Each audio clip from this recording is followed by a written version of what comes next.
Voici les conseils que Lemuel, roi de Massa, a reçus de sa mère. Écoute, mon fils, toi que j'ai mis au monde, toi que j'ai tant attendu. Mon fils, ne laisse pas les femmes prendre ta force. Ne te laisse pas guider par celles qui perdent les rois. Le vin n'est pas bon pour les rois, et l'alcool n'est pas bon pour les chefs. S'ils en boivent, ils oublient les lois et ils ne rendent pas justice aux pauvres. Donnez de l'alcool à celui qui va mourir et du vin à celui qui est triste. Il va boire, il va oublier sa pauvreté et il ne se souviendra plus de son malheur. Toi, tu dois parler pour ceux qui n'ont pas la parole. Tu dois prendre la défense de ceux qu'on abandonne.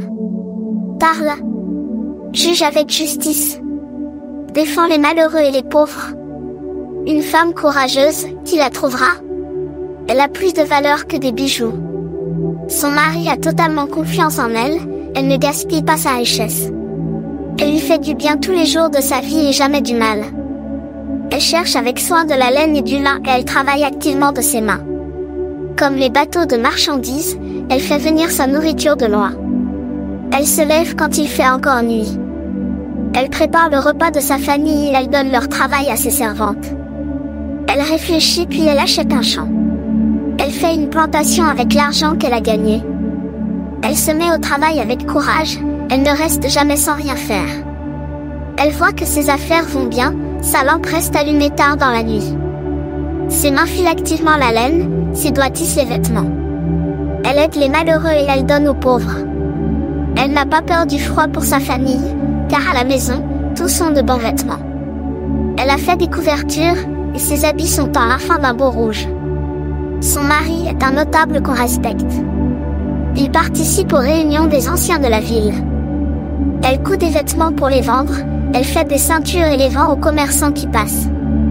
Elle respire la force et la dignité, et elle regarde l'avenir avec confiance. Elle parle avec sagesse, elle donne ses enseignements avec bonté. Elle s'occupe de tout ce qui se passe dans sa maison et refuse de rester les bras croisés. Ses enfants lui font des compliments devant tout le monde, son mari la félicite. Il dit, beaucoup de femmes sont courageuses. Mais toi, tu les dépasses toutes. Le charme est trompeur, la beauté ne dure pas. La femme qui respecte le Seigneur, elle seule est digne de louange. Il faut la récompenser pour ce qu'elle fait. Toute la ville doit chanter ses louanges pour son travail.